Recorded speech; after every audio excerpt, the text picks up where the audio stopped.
Great Expectations by Charles Dickens, Chapter 19.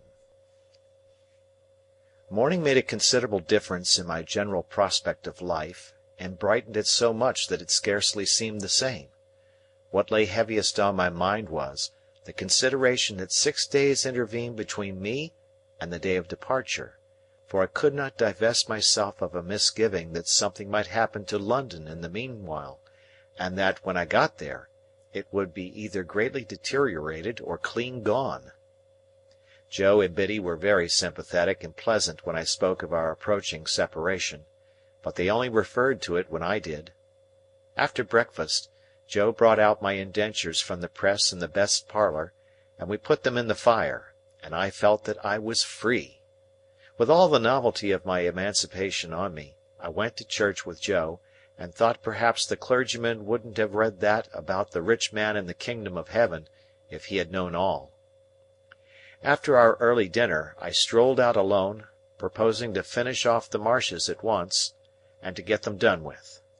As I passed the church, I felt, as I had felt during service in the morning, a sublime compassion for the poor creatures who were destined to go there, Sunday after Sunday, all their lives through, and to lie obscurely at last among the low green mounds.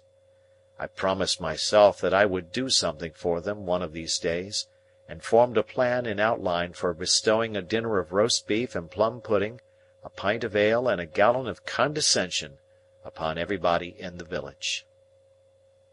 If I had often thought before, with something allied to shame, of my companionship with the fugitive whom I had once seen limping among those graves, what were my thoughts on this Sunday, when the place recalled the wretch, ragged and shivering, with his felon iron and badge?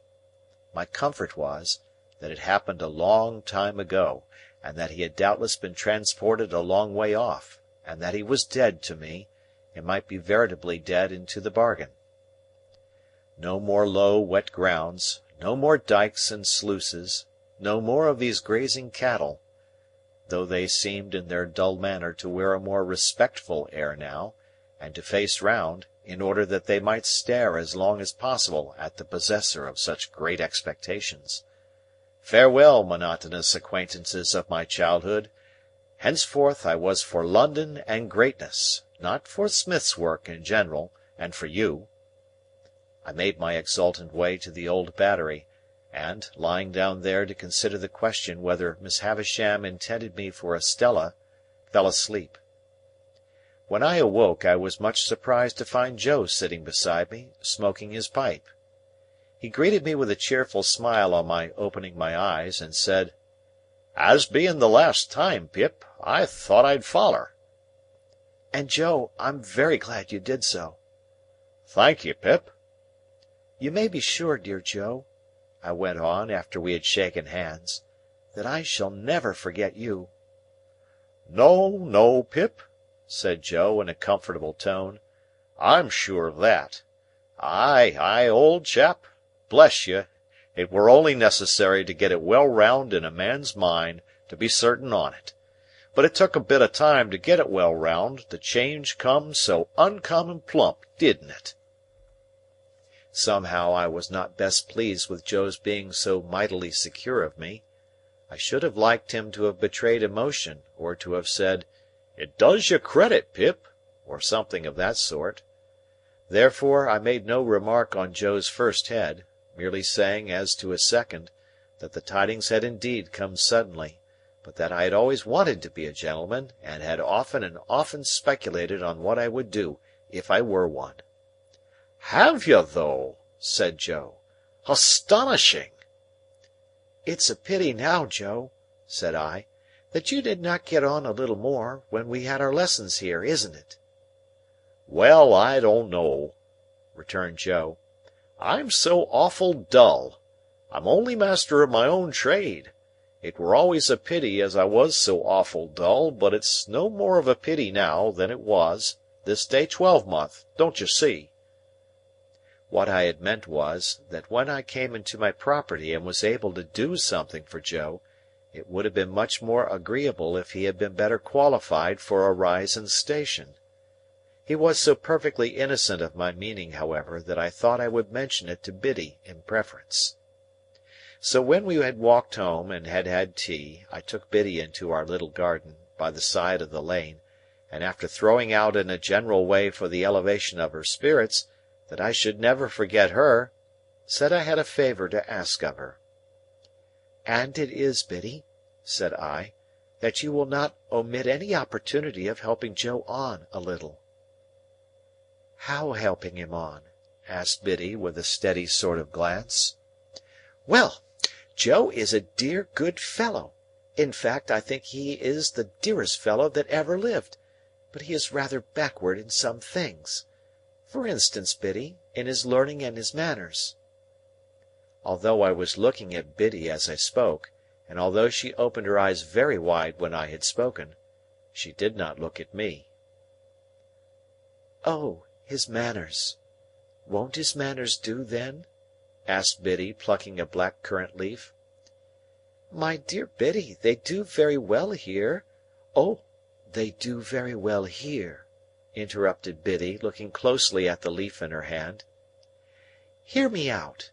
But if I were to remove Joe into a higher sphere, as I shall hope to remove him when I fully come into my property, they would hardly do him justice." "And don't you think he knows that?" asked Biddy. It was such a very provoking question, for it had never in the most distant manner occurred to me, that I said snappishly, "Biddy, what do you mean?" Biddy, having rubbed the leaf to pieces between her hands, and the smell of a black currant bush has ever since recalled to me that evening in the little garden by the side of the lane, said, "Have you never considered that he may be proud?" "Proud?" I repeated with disdainful emphasis. "Oh, there are many kinds of pride," said Biddy, looking full at me and shaking her head. "Pride is not all of one kind." "Well, what are you stopping for?" said I. "Not all of one kind," resumed Biddy. "He may be too proud to let any one take him out of a place that he is competent to fill, and fills well and with respect. To tell you the truth, I think he is, though it sounds bold in me to say so, for you must know him far better than I do." "Now, Biddy," said I, "I'm very sorry to see this in you. I did not expect to see this in you. You are envious, Biddy, and grudging. You are dissatisfied on account of my rise in fortune, and you can't help showing it." "If you have the heart to think so," returned Biddy, "say so. Say so over and over again, if you have the heart to think so." "If you have the heart to be so, you mean, Biddy," said I, in a virtuous and superior tone, "don't put it off upon me. I am very sorry to see it, and it's a bad side of human nature. I did intend to ask you to use any little opportunities you might have, after I was gone, of improving dear Joe. But after this I ask you nothing. I am extremely sorry to see this in you, Biddy," I repeated. It's a bad side of human nature." "Whether you scold me or approve of me," returned poor Biddy, "you may equally depend upon my trying to do all that lies in my power, here, at all times. And whatever opinion you take away of me, shall make no difference in my remembrance of you. Yet a gentleman should not be unjust neither," said Biddy, turning away her head. I again warmly repeated that it was a bad side of human nature, in which sentiment, waiving its application, I have since seen reason to think I was right. And I walked down the little path away from Biddy, and Biddy went into the house, and I went out at the garden gate and took a dejected stroll until supper time, again feeling it very sorrowful and strange that this, the second night of my bright fortunes, should be as lonely and unsatisfactory as the first. But, morning once more brightened my view, and I extended my clemency to Biddy, and we dropped the subject. Putting on the best clothes I had, I went into town as early as I could hope to find the shops open, and presented myself before Mr. Trabb, the tailor, who was having his breakfast in the parlour behind his shop, and who did not think it worth his while to come out to me, but called me in to him. "Well," said Mr. Trabb, in a hail fellow well met kind of way, "how are you, and what can I do for you?" Mr. Trabb had sliced his hot roll into 3 feather beds, and was slipping butter in between the blankets, and covering it up. He was a prosperous old bachelor, and his open window looked into a prosperous little garden and orchard, and there was a prosperous iron safe let into the wall at the side of his fireplace, and I did not doubt that heaps of his prosperity were put away in it in bags. "Mr. Trabb," said I, "it's an unpleasant thing to have to mention, because it looks like boasting, but I have come into a handsome property." A change passed over Mr. Trabb. He forgot the butter in bed, got up from the bedside, and wiped his fingers on the tablecloth, exclaiming, "Lord bless my soul!" "I am going up to my guardian in London," said I, casually drawing some guineas out of my pocket and looking at them, "and I want a fashionable suit of clothes to go in. I wish to pay for them," I added, otherwise I thought he might only pretend to make them, "with ready money." "My dear sir," said Mr. Trabb, as he respectfully bent his body, opened his arms, and took the liberty of touching me on the outside of each elbow, "don't hurt me by mentioning that. May I venture to congratulate you? Would you do me the favour of stepping into the shop?" Mr. Trabb's boy was the most audacious boy in all that countryside. When I had entered he was sweeping the shop, and he had sweetened his labours by sweeping over me.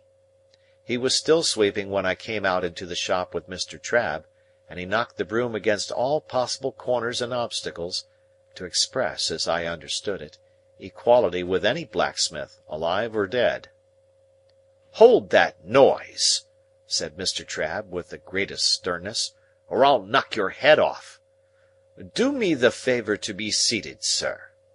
Now this," said Mr. Trabb, taking down a roll of cloth, and tidying it out in a flowing manner over the counter, preparatory to getting his hand under it to show the gloss, "is a very sweet article. I can recommend it for your purpose, sir, because it really is extra super. But you shall see some others. Give me number 4, you," to the boy, and with a dreadfully severe stare, foreseeing the danger of that miscreant's brushing me with it, or making some other sign of familiarity. Mr. Trabb never removed his stern eye from the boy until he had deposited number 4 on the counter, and was at a safe distance again. Then he commanded him to bring number 5 and number 8. "And let me have none of your tricks here," said Mr. Trabb, "or you shall repent it, you young scoundrel, the longest day you have to live." Mr. Trabb then bent over number 4, and in a sort of deferential confidence recommended it to me as a light article for summer wear, an article much in vogue among the nobility and gentry, an article that it would ever be an honour to him to reflect upon a distinguished fellow townsman's, if he might claim me for a fellow townsman, having worn. "Are you bringing numbers 5 and 8, you vagabond?" said Mr. Trabb to the boy after that, "or shall I kick you out of the shop and bring them myself?" I selected the materials for a suit, with the assistance of Mr. Trabb's judgment, and re-entered the parlour to be measured. For although Mr. Trabb had my measure already, and had previously been quite contented with it, he said apologetically that it "wouldn't do under existing circumstances, sir, wouldn't do at all." So, Mr. Trabb measured and calculated me in the parlour, as if I were an estate and he the finest species of surveyor, and gave himself such a world of trouble that I felt that no suit of clothes could possibly remunerate him for his pains. When he had at last done, and had appointed to send the articles to Mr. Pumblechook's on the Thursday evening, he said, with his hand upon the parlour lock, "I know, sir, that London gentlemen cannot be expected to patronize local work, as a rule. But if you would give me a turn now and then in the quality of a townsman, I should greatly esteem it. Good morning, sir. Much obliged. Door!" The last word was flung at the boy, who had not the least notion what it meant. But I saw him collapse as his master rubbed me out with his hands, and my first decided experience of the stupendous power of money was, that it had morally laid upon his back Trabb's boy. After this memorable event, I went to the hatters, and the bootmakers, and the hosiers, and felt rather like Mother Hubbard's dog whose outfit required the services of so many trades. I also went to the coach office, and took my place for 7 o'clock on Saturday morning. It was not necessary to explain everywhere that I had come into a handsome property, but whenever I said anything to that effect, it followed that the officiating tradesman ceased to have his attention diverted through the window by the High Street, and concentrated his mind upon me. When I had ordered everything I wanted, I directed my steps towards Pumblechook's, and, as I approached that gentleman's place of business, I saw him standing at his door. He was waiting for me with great impatience. He had been out early with a chaise cart, and had called at the forge and heard the news. He had prepared a collation for me in the Barnwell parlour, and he too ordered his shopman to "come out of the gangway," as my sacred person passed.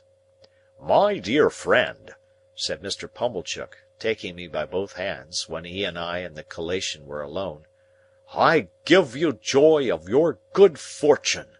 Well deserved, well deserved." This was coming to the point, and I thought it a sensible way of expressing himself. "To think," said Mr. Pumblechook, after snorting admiration at me for some moments, "that I should have been the humble instrument of leading up to this, is a proud reward." I begged Mr. Pumblechook to remember that nothing was to be ever said or hinted on that point. "My dear young friend," said Mr. Pumblechook, "if you will allow me to call you so." I murmured, "Certainly."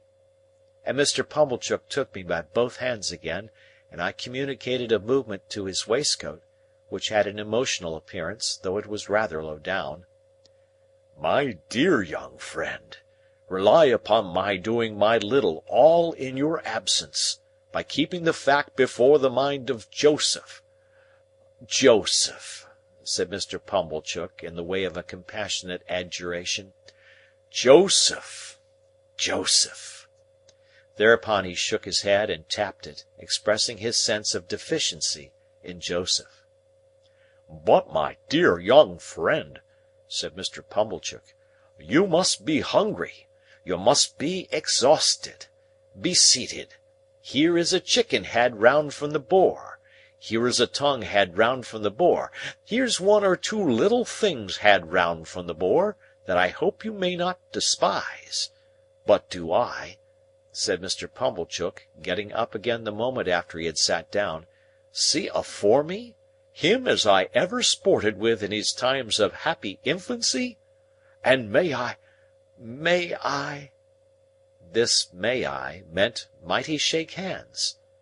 I consented, and he was fervent, and then sat down again. "Here is wine," said Mr. Pumblechook. "Let us drink. Thanks to Fortune, and may she ever pick out her favourites with equal judgment. And yet I cannot," said Mr. Pumblechook, getting up again, "see afore me one, and likewise drink to one, without again expressing, may I— I said he might, and he shook hands with me again, and emptied his glass and turned it upside down.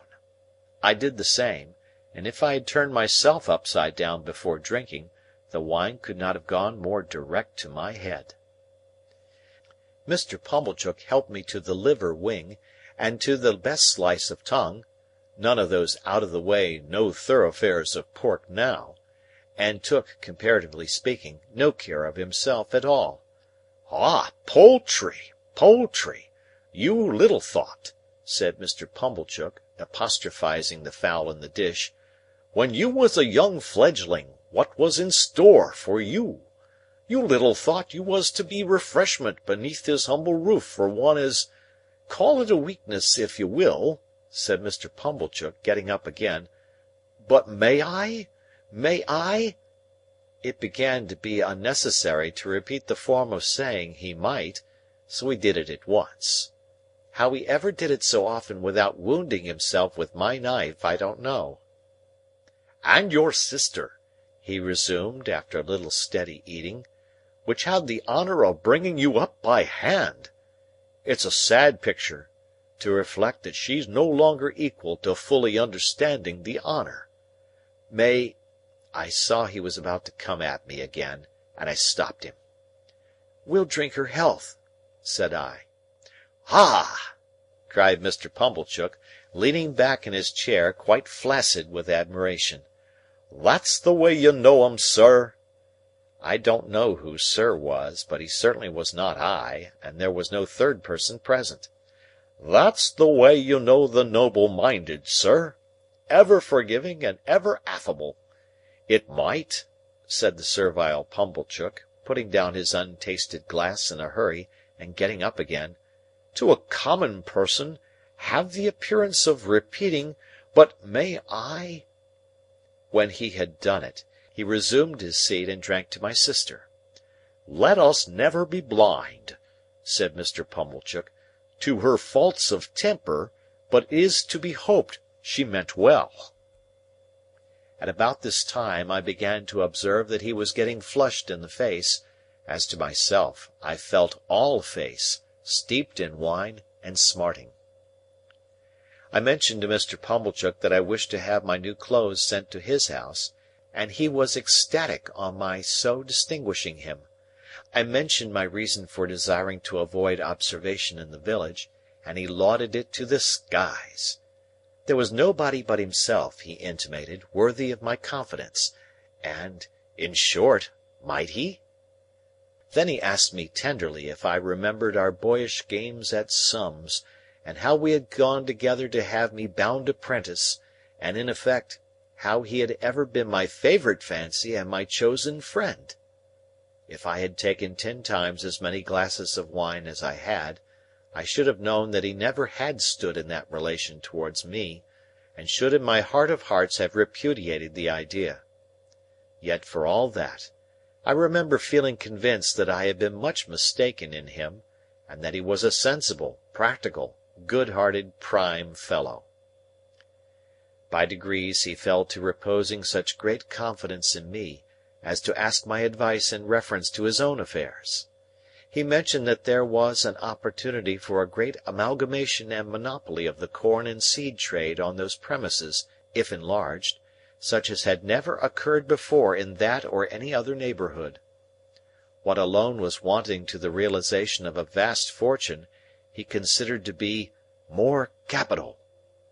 Those were the 2 little words, more capital.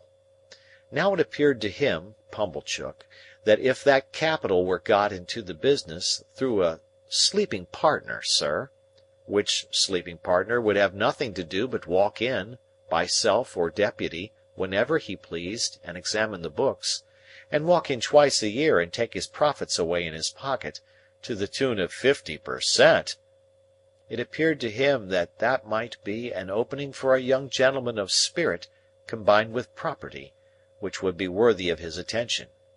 But what did I think? He had great confidence in my opinion, and what did I think? I gave it as my opinion. Wait a bit. The united vastness and distinctness of this view so struck him that he no longer asked if he might shake hands with me, but said he really must, and did. We drank all the wine, and Mr. Pumblechook pledged himself over and over again to keep Joseph up to the mark, I don't know what mark, and to render me efficient and constant service, I don't know what service. He also made known to me for the first time in my life, and certainly after having kept his secret wonderfully well, that he had always said of me, "That boy is no common boy, and mark me, his fortune will be no common fortune." He said with a tearful smile that it was a singular thing to think of now, and I said so too. Finally, I went out into the air, with a dim perception that there was something unwonted in the conduct of the sunshine, and found that I had slumberously got to the turnpike without having taken any account of the road. There, I was roused by Mr. Pumblechook's hailing me. He was a long way down the sunny street, and was making expressive gestures for me to stop. I stopped, and he came up breathless. "No, my dear friend," said he, when he had recovered wind for speech, "not if I can help it. This occasion shall not entirely pass without that affability on your part.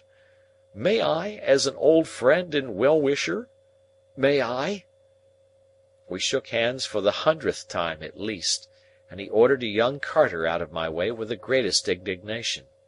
Then he blessed me, and stood waving his hand to me until I had passed the crook in the road, and then I turned into a field and had a long nap, under a hedge, before I pursued my way home. I had scant luggage to take with me to London, for little of the little I possessed was adapted to my new station, but I began packing that same afternoon, and wildly packed up things that I knew I should want next morning, in a fiction that there was not a moment to be lost. So, Tuesday, Wednesday, and Thursday passed, and on Friday morning I went to Mr. Pumblechook's, to put on my new clothes and pay my visit to Miss Havisham. Mr. Pumblechook's own room was given up to me to dress in, and was decorated with clean towels expressly for the event. My clothes were rather a disappointment, of course. Probably every new and eagerly expected garment ever put on since clothes came in, fell a trifle short of the wearer's expectation. But after I had had my new suit on for some half an hour, and had gone through an immensity of posturing with Mr. Pumblechook's very limited dressing-glass, in the futile endeavour to see my legs, it seemed to fit me better. It being market morning at a neighbouring town some 10 miles off, Mr. Pumblechook was not at home. I had not told him exactly when I meant to leave, and was not likely to shake hands with him again before departing.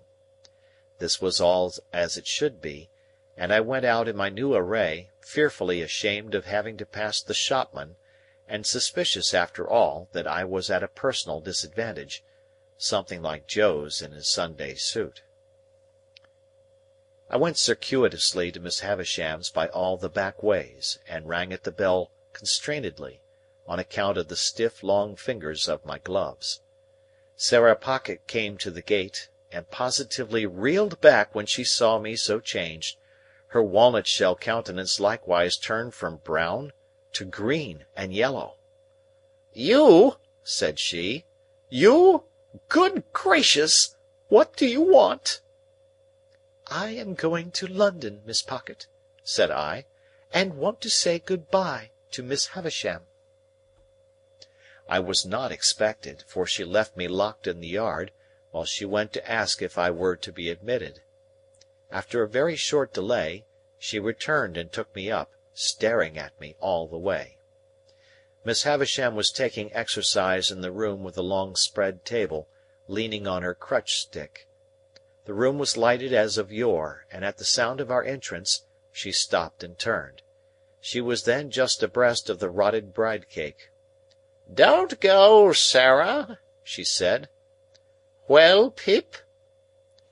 "I start for London, Miss Havisham, to-morrow."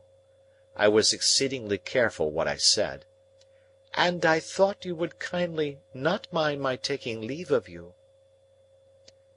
"This is a gay figure, Pip," said she, making her crutch-stick play round me, as if she, the fairy godmother who had changed me, were bestowing the finishing gift. "I have come into such good fortune since I saw you last, Miss Havisham," I murmured, "and I am so grateful for it, Miss Havisham." "Ay, ay," said she, looking at the discomfited and envious Sarah with delight. "I have seen Mr. Jaggers. I have heard about it, Pip. So you go to-morrow?" "Yes, Miss Havisham." "And you are adopted by a rich person?" "Yes, Miss Havisham." "Not named?" "No, Miss Havisham." "And Mr. Jaggers is made your guardian?" "Yes, Miss Havisham." She quite gloated on these questions and answers, so keen was her enjoyment of Sarah Pocket's jealous dismay. "Well," she went on, "you have a promising career before you. Be good, deserve it, and abide by Mr. Jaggers's instructions." She looked at me, and looked at Sarah, and Sarah's countenance wrung out of her watchful face a cruel smile. "Good-bye, Pip. You will always keep the name of Pip, you know." "Yes, Miss Havisham." "Good-bye, Pip." She stretched out her hand, and I went down on my knee and put it to my lips. I had not considered how I should take leave of her. It came naturally to me at the moment to do this. She looked at Sarah Pocket with triumph in her weird eyes, and so I left my fairy godmother, with both her hands on her crutch-stick, standing in the midst of the dimly lighted room beside the rotten bride-cake that was hidden in cobwebs. Sarah Pocket conducted me down, as if I were a ghost who must be seen out. She could not get over my appearance, and was in the last degree confounded. I said, "Good-bye, Miss Pocket," but she merely stared, and did not seem collected enough to know that I had spoken. Clear of the house, I made the best of my way back to Pumblechook's, took off my new clothes, made them into a bundle, and went back home in my older dress, carrying it, to speak the truth, much more at my ease too, though I had the bundle to carry. And now, those 6 days which were to have run out so slowly, had run out fast and were gone, and to-morrow looked me in the face more steadily than I could look at it.